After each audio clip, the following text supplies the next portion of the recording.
My son forgot to hang up after calling me. That's when I overheard him laughing with my daughter-in-law as she said the words that would change everything. She believes you. The meds are working. Soon she won't even remember her own name. What I did next would expose their entire scheme and turn their lives upside down. If you're watching this, subscribe and let me know where you're watching from in the comments below. My name is Margaret Harrison, but everyone calls me Maggie. At 62, I'd built a multi-million-dollar interior design empire from scratch, climbing my way up from a childhood spent wearing hand-me-downs and eating generic cereal. Now sitting in my Westchester County mansion, I was starting to feel my age creeping up on me like an unwelcome house guest. You know those little moments that make you wonder if you're losing it? Misplaced reading glasses that turn up in the refrigerator, forgotten appointments that leave you standing confused in parking lots, that smartphone that might as well be written in ancient Greek by aliens who hate elderly people. Add arthritis medication and blood pressure pills to the mix, and suddenly you're that woman fumbling with pill bottles like they're Rubik's Cubes designed by sadists. The worst part? I'd always prided myself on being sharp as a tack. I could remember every client's favorite color scheme, every contractor's phone number, every supplier's delivery schedule. My mind was my most valuable asset. That's when David reappeared in my life, like a bad penny. My son hadn't spoken to me properly in 15 years. Not since the divorce that made the War of the Roses look like a friendly disagreement over dinner plans. He'd chosen his father Robert's side with the enthusiasm of a sports fan, picking a winning team naturally. Nothing says happy family like your own child calling you a selfish witch in a courthouse hallway while reporters scribbled notes. The custody battle had been brutal, even though David was already 18 and legally able to choose where he wanted to live. But choose he did, and it wasn't with me. Robert had poisoned him against me so thoroughly that David blamed me for everything from the divorce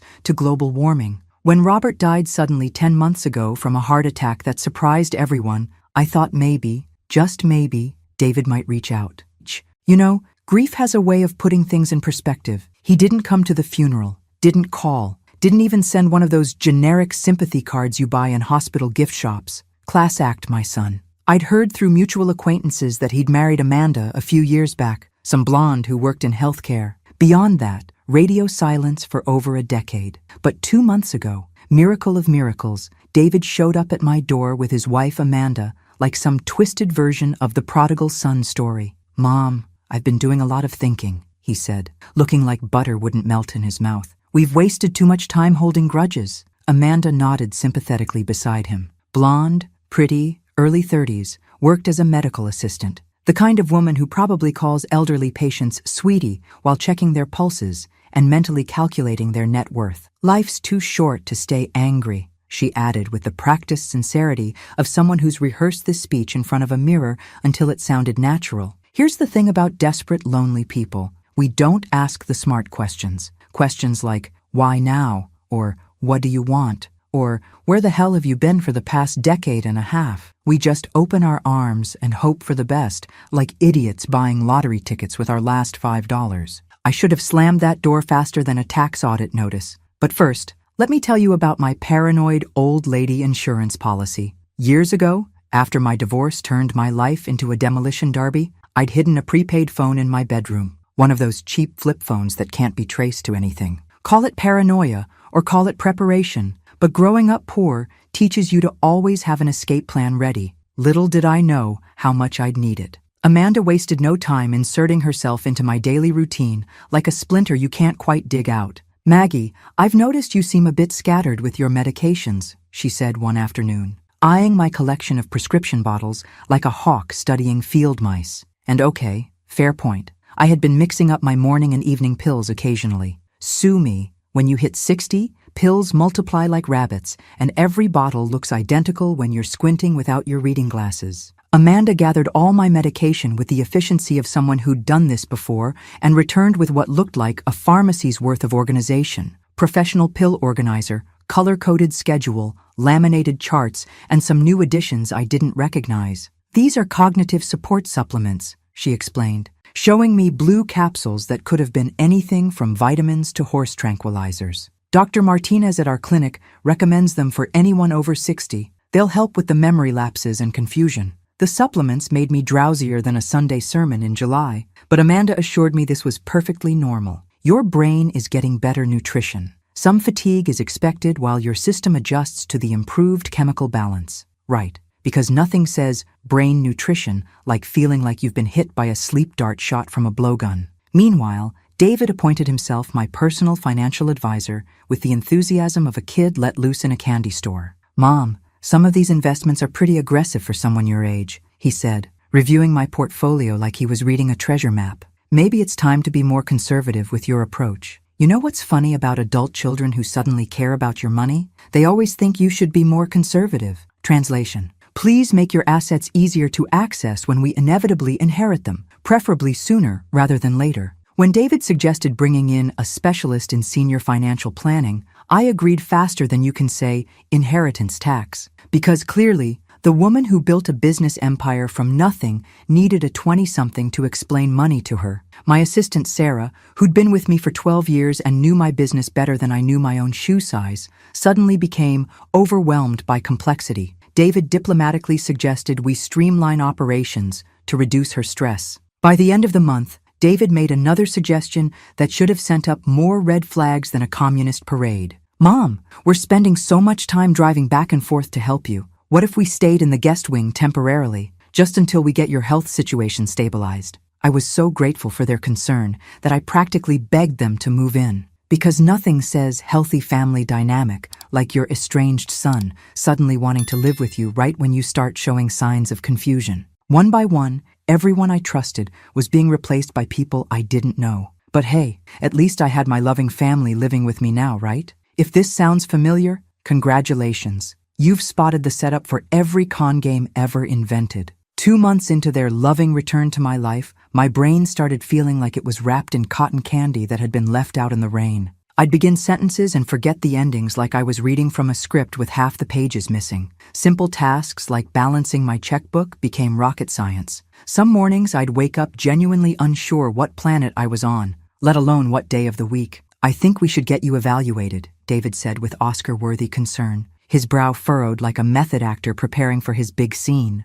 "These episodes are getting worse, and we're worried about your safety." Amanda had been keeping detailed notes about my cognitive lapses, and let me tell you, nothing makes you feel more loved than someone documenting your every mental stumble like you're a lab rat in a maze experiment. She arranged an appointment with Dr. Miller, a geriatric specialist who came highly recommended. Apparently, my family physician, Dr. Peterson, was too old-fashioned for modern dementia treatment, because nothing says cutting-edge medicine like replacing a doctor who's known you for 20 years with someone who's never seen you before and doesn't know your medical history from a grocery list. Dr. Miller's examination was thorough, I'll give him that. After reviewing Amanda's detailed notes and putting me through cognitive tests that made me feel like I was failing kindergarten all over again, he delivered the news that every aging person dreads hearing. "Mrs. Harrison, you're showing signs of mild cognitive impairment that could progress to dementia. The symptoms you're experiencing are consistent with early-stage decline, dementia." The word hit me like a brick to the face thrown by someone I trusted. The same disease that had slowly erased my mother's brilliant mind, turning her from a sharp-tongued woman who could calculate tips in her head to someone who forgot her own daughter's name. Dr. Miller prescribed medication to slow the progression and recommended lifestyle changes. Amanda, with her medical background, volunteered to monitor everything because, hey, why wouldn't you trust someone you barely know to control mind-altering substances? With David and Amanda now living in my guest wing temporarily, they had constant access to oversee my medication schedule and daily routine. They coordinated with Dr. Miller to adjust my dosages whenever I complained about side effects. "The drowsiness means it's working," Amanda explained, with the patience of someone talking to a very slow child. "Your brain is getting the chemical support it needs." But here's what really bothered me. And this is where my suspicious old lady brain started working overtime despite the pharmaceutical fog. The timing was awfully convenient, wasn't it? David shows up after 15 years of radio silence, and suddenly I'm losing my marbles faster than a kid with butterfingers at a marble convention? Call me paranoid, but I've built a successful business by paying attention to patterns. And this pattern smelled fishier than a seafood market during a power outage in August. Time to conduct some experiments on myself before I lost the ability to think clearly enough to save my own life. Here's what they don't tell you about fighting back when someone's drugging you. It requires the acting skills of an Oscar winner and the sneakiness of a cat burglar on a midnight heist. I started conducting experiments on myself that would have made Dr. Jekyll proud. Some mornings, I'd pretend to take my pills, but slip them into tissues instead, flushing them down the toilet when no one was looking. Not easy when you're being watched like a prisoner on suicide watch, but desperation makes you creative in ways you never imagined. On the days I skipped doses, the fog lifted just enough for me to think clearly. And let me tell you, clarity is terrifying when you realize you've been played like a violin by your own family, and they're not even good at playing violin. After a week of secretly skipping half my medication, I caught them red-handed in the most devastating way possible. David had called me while he and Amanda were out handling some business errands. It was one of his new checking in on mom routines, the kind of concerned son performance that would have won him an Emmy if stupidity was a category. When our conversation ended, I thought he'd hung up, but apparently my brilliant son had forgotten to actually disconnect the call before immediately talking to Amanda. That's when I heard him talking to her, his voice casual and unguarded because he thought I couldn't hear him anymore. "She's completely bought the dementia story," he said, and my blood turned to ice water in my veins. Amanda's voice came through my phone clearly. She was obviously with him wherever they were. "The meds are working perfectly. Dr. Miller says we can increase the dosage next month. Soon she won't even remember her own name." Well, wasn't that just precious? My own son and daughter-in-law discussing my chemical lobotomy like they were planning a vacation to Disney World. "How much longer do you think?" David asked, and I could practically hear him rubbing his greedy little hands together like a cartoon villain. 3 months, maybe 4. Then we can have her declared incompetent and transfer everything. The facility is ready to take her after the holidays. And the business restructuring?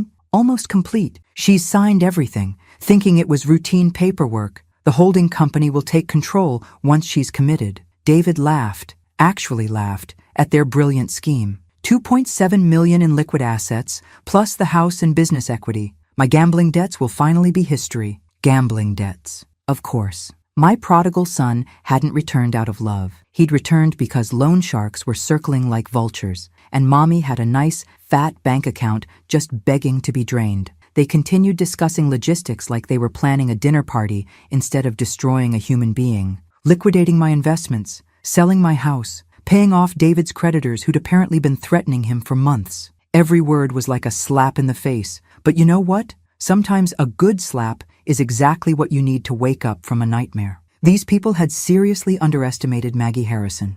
Big mistake. Time to show them what this confused old woman was really capable of when she set her mind to it. Planning a counterattack while pretending to be mentally incompetent is like trying to solve calculus while riding a unicycle in a hurricane. Challenging, but not impossible if you're motivated enough and angry enough to fuel a small rocket. And honey, I was both motivated and furious. The next few days were crucial. I needed evidence, but I had to be careful not to let them know I'd overheard their conversation. One slip-up, and they might accelerate their timeline or do something even more drastic. During one of the rare moments when David and Amanda were both out running errands, probably meeting with their crooked lawyer or bribing more medical professionals, I searched through David's makeshift office setup in the guest wing. What I found made my blood boil like a tea kettle on high heat. Legal documents transferring power of attorney, business restructuring papers that I apparently had signed, and most chilling of all, research printouts about accelerated cognitive decline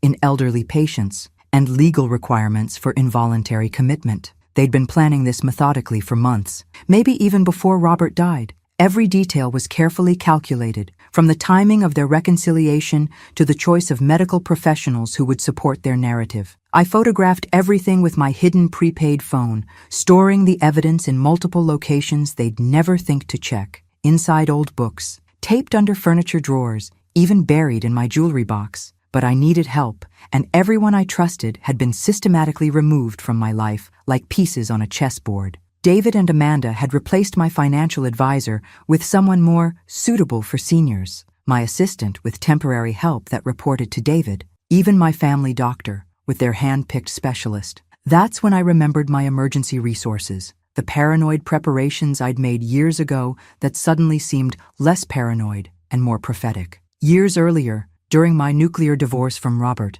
I'd prepared for future emergencies like a doomsday prepper planning for the apocalypse. Safety deposit box at a different bank under my maiden name, containing cash and contact information for Marcus Chen, the private investigator who'd helped me document Robert's affairs during those dark times. Getting to the bank required a performance worthy of Broadway's finest theater.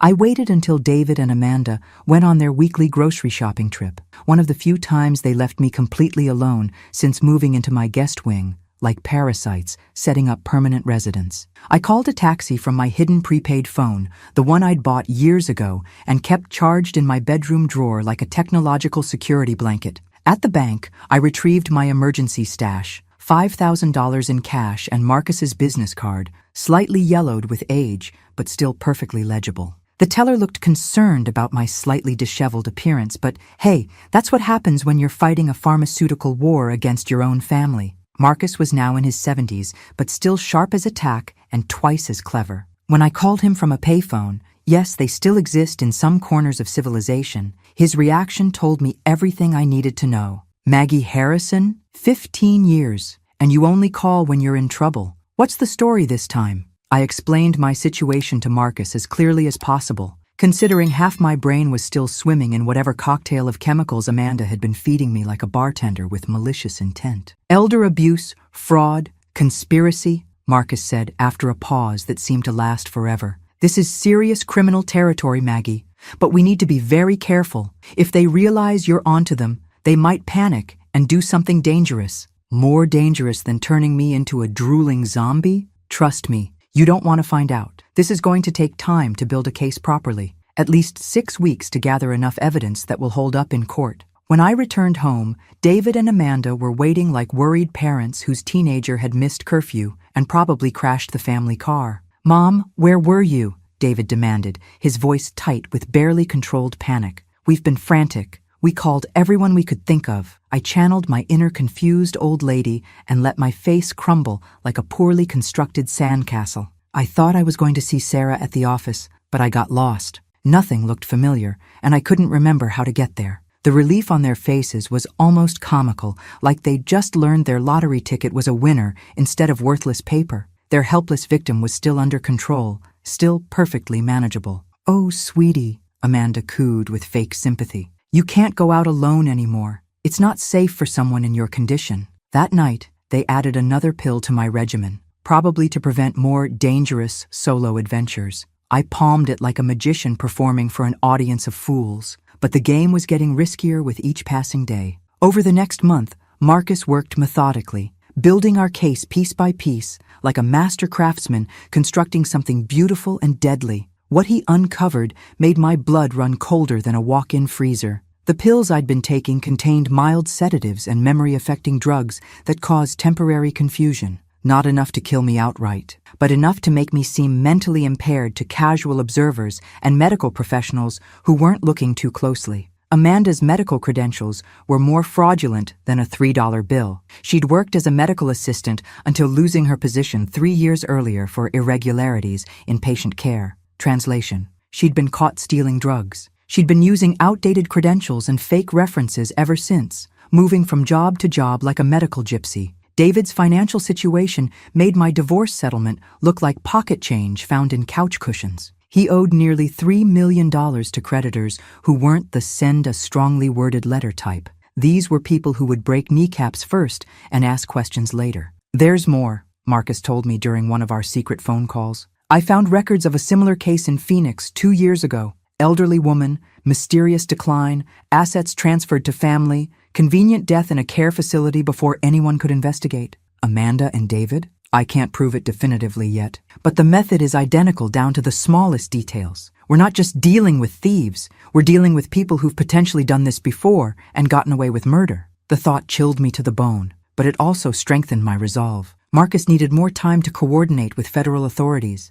but David and Amanda were getting impatient, like kids waiting for Christmas morning to arrive. "They're accelerating their timeline," Marcus warned me during another clandestine phone call. "My contact at the FBI says they need another 2 weeks minimum to set up proper surveillance and coordinate with local law enforcement. What if they try to commit me before then? Then we improvise and hope for the best. But Maggie, if they panic and try to move you immediately, you need to be ready to stall them any way you can." The crisis came exactly 2 weeks later, just as Marcus had predicted, with the accuracy of a meteorologist forecasting a hurricane. David announced they'd found the perfect solution for my care needs with the enthusiasm of someone who'd just solved world hunger. Serenity Gardens has an immediate opening, he said, showing me brochures that made the place look like a resort where celebrities go to recover from nervous breakdowns. They specialize in progressive memory care with cutting-edge treatment methods. Marcus had already investigated Serenity Gardens during his background research. Resort was accurate if you enjoy being heavily medicated in a locked facility with minimal oversight and staff who view patients as inconvenient obstacles to their paychecks. I don't want to leave my house, I said weakly, playing my role to perfection. This is my home. I built my life here. Mom, you need professional care now, David replied with fake patience that was thinner than tissue paper. We'll visit every day and make sure you're comfortable. Sure they would. Right after they finished spending my money on tropical beaches in Florida. But then something unexpected happened that nearly derailed our entire operation. 2 days before my scheduled admission, Amanda received a phone call in the guest wing that sent her into full panic mode, like someone had just told her the IRS was auditing her tax returns for the past decade. I was pretending to doze in the living room when she answered, and even from down the hallway, her voice carried as it went from sweet to venomous in record time. What do you mean someone's been asking questions? Who's asking questions? There was a long pause filled with the kind of silence that makes your stomach drop through the floor. If someone's investigating, we need to move now. Today, this whole thing falls apart if anyone starts digging into our background. David tried to calm her down, but I could hear the fear creeping into his voice, like water through a cracked foundation. Who would investigate? She doesn't have anyone left who cares about her. I'm telling you, something's wrong. We get her committed today, or we risk losing everything we've worked for. My heart started racing as I realized they were about to accelerate their timeline in ways that Marcus might not be prepared for. I used my hidden phone to send Marcus a text message, moving today. His response came back immediately. Stall. Need 4 hours minimum. 4 hours. I had to keep them from moving me for 4 hours while pretending to be a confused old woman. Time to give the performance of my life. Amanda's panicked phone call to Serenity Gardens was a masterclass in manufactured crisis, the kind of performance that would have impressed Broadway directors if they were in the market for sociopathic talent. Within an hour, they had an emergency bed ready for their latest victim, complete with expedited paperwork and a staff member who asked fewer questions than a blind customs agent. Mom, we need to take you to the hospital, David told me, his voice tight with barely controlled desperation. You had a severe episode this morning. You don't remember, but it was very concerning. I hadn't had any episode unless you count the episode of realizing my son was a complete sociopath, but I played along like I was auditioning for a soap opera about elderly abuse. But I needed to buy time, and confused old ladies are notoriously difficult to move when they don't want to cooperate. I feel fine, I said, trying to look confused but resistant. Why do we have to go right now? Can't we wait until tomorrow? I haven't even packed properly. No, Mom, Amanda said sharply, then caught herself and softened her tone like she was adjusting the volume on a radio. The doctors are waiting for us specifically. We can't delay your treatment. I sat down heavily in my favorite chair and refused to move, making myself into the human equivalent of a stubborn mule. I'm scared. I don't understand what's happening. Why can't I see Dr. Peterson first? For 30 precious minutes, I played the confused, frightened old woman who wouldn't cooperate with their urgent timeline. David and Amanda grew increasingly agitated, checking their phones constantly like teenagers waiting for text messages from their crushes. I want to call my lawyer, I announced suddenly, reaching for the phone. Mom, you don't have a lawyer anymore. Remember? David said quickly. We simplified your legal affairs last month. Had they? The fog in my brain made it impossible to remember signing those papers, but apparently I had agreed to a lot of things I couldn't recall. Finally, David lost his patience completely. Mom, we're going. Now, stop being difficult and get in the car. He physically tried to lift me from my chair, but I made myself dead weight like a sack of particularly stubborn potatoes. I want to call Dr. Peterson first. Why can't I see my own doctor who knows my medical history? Dr. Peterson doesn't understand your condition, Amanda snapped, her mask slipping completely to reveal the calculating predator underneath. He's too old to keep up with modern dementia treatment, As they finally managed to get me into David's car through a combination of physical force and emotional manipulation, I caught him on the phone with someone. "The package is proving difficult to move," he said quietly. "Yes, we're still coming. We're just later than planned. She's being more resistant than usual." Package. That's what I'd become to them. A problem to be shipped off and forgotten, like returning a defective appliance to the store. The drive to Serenity Gardens felt like riding to my own execution in a vehicle driven by the people who were supposed to love and protect me. At Serenity Gardens, Mrs. Walsh greeted us with professional sympathy, but I could tell she was uncomfortable with the rushed nature of everything happening around her. "Mrs. Harrison, I'm sorry about the emergency circumstances,"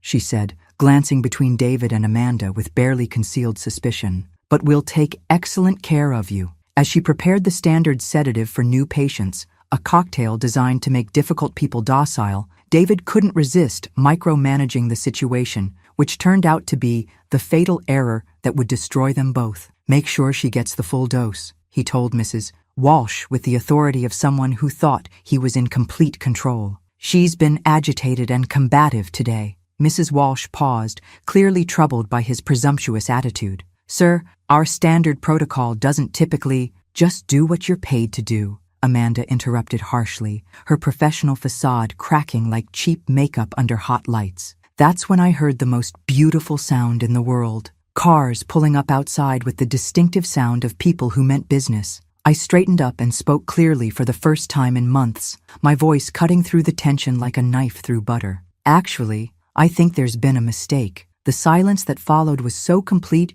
you could have heard a pin drop in the next county over. David's face went white as a sheet. Amanda's mouth fell open like a broken hinge. Mrs. Walsh stepped back, finally realizing something was seriously wrong with this entire situation. "What did you say?" David whispered. I smiled, not the vague, confused smile I'd been wearing for months, but a sharp, predatory grin that could have cut glass. "I said there's been a mistake, a very big mistake." That's when Marcus walked through the door with federal agents, looking like the cavalry arriving just in time in an old Western movie. "Federal agents," Marcus announced with the authority of someone who'd been planning this moment for weeks. Everyone stepped back from Mrs. Harrison. David and Amanda weren't going down without a fight, even though their fight was more pathetic than a wet cat trying to look intimidating. "She's mentally incompetent," David insisted, as handcuffs clicked around his wrists with the finality of a closing door. "We have legal documentation. She can't make decisions for herself." Amanda produced a folder of documents I'd never seen before. Forged power of attorney papers, medical guardianship forms, psychiatric evaluations declaring me unfit to manage my own affairs. For a terrifying moment, I thought their backup plan might actually work. The agents looked uncertain, radioing supervisors about the legal complexities of the situation. That's when Marcus played our trump card with the timing of a master poker player. "Agents, I think you need to hear this," he said, pulling out a recording device that looked like it belonged in a spy movie. As David and Amanda's own voices filled the room, discussing how they'd dope me until I couldn't remember my own name and liquidate my assets, their carefully constructed legal defense crumbled like a house of cards in a hurricane. The look on their faces was absolutely priceless. Pure, undiluted panic mixed with the dawning realization that they'd been outsmarted by the woman they thought they'd destroyed. "You recorded us?" David sputtered like a broken engine. "Sweetie," I said, borrowing Amanda's condescending tone, "you should never underestimate a confused old woman. We're full of surprises." What happened next was beautiful chaos, the kind of poetic justice that makes you believe the universe occasionally gets things right. Mrs. Walsh immediately set down the syringe and stepped away, finally understanding that she'd been about to participate in something very illegal and very wrong. David and Amanda went into full meltdown mode, like children caught stealing cookies from the jar. Amanda lunged for the sedative, while David tried to physically restrain me one last time. "She's having a psychotic break," Amanda screamed, with the desperation of someone watching their carefully constructed world collapse. "She needs immediate medication." But Mrs. Walsh was already backing away and reaching for her phone. "I'm calling security and our medical director immediately." As federal agents took control of the situation, David and Amanda's true nature emerged like cockroaches when the lights come on. "She's mentally incompetent," David insisted, even as handcuffs clicked around his wrists. We have legal documentation proving she can't make decisions for herself. This is all a misunderstanding, Amanda added, trying one last desperate lie. We're her family. We love her. The agents weren't buying any of it, especially after Marcus played the recording of their conversation planning my destruction. As David and Amanda's own voices filled the room, discussing dosages and timelines and asset transfers, their carefully constructed legal defense crumbled like week-old bread. But Amanda managed one final threat as they were led away, her mask of concerned daughter-in-law finally discarded completely. "This isn't over," she hissed with genuine venom. "David's creditors will come for you next. You haven't won anything. You've just delayed the inevitable." She was right about one thing. Winning this battle didn't mean the war was over. David's gambling debts wouldn't disappear just because he was going to prison. But for the first time in months, I felt like myself again. Clear-headed, sharp-tongued, and completely in control of my own mind. And Maggie Harrison had never backed down from a fight in her life. The legal proceedings that followed were swift and decisive. David received 15 years for elder abuse, fraud, and conspiracy. Amanda got 12 years for conspiracy and practicing medicine with fraudulent credentials. Dr. Miller lost his license and received 3 years for his role in the scheme. Mrs. Walsh was cleared of charges but lost her job for failing to recognize obvious signs of abuse. The investigation revealed that Amanda and David had targeted at least 3 other elderly victims over the past 5 years, though only my case had enough evidence for prosecution. But the real victory wasn't sending them to prison. It was what I decided to do with my second chance at life. 3 years later, I'm sitting in the office of the Harrison Protection Foundation, watching Jake Morrison, Marcus's grandson, and now my business partner, coordinate another rescue operation. The foundation operates out of a building I purchased specifically for this work, complete with hotlines, legal resources, and a network of investigators who help families facing situations like mine. This month alone, we've helped an 80-year-old man whose nephew was slowly draining his accounts through forged checks,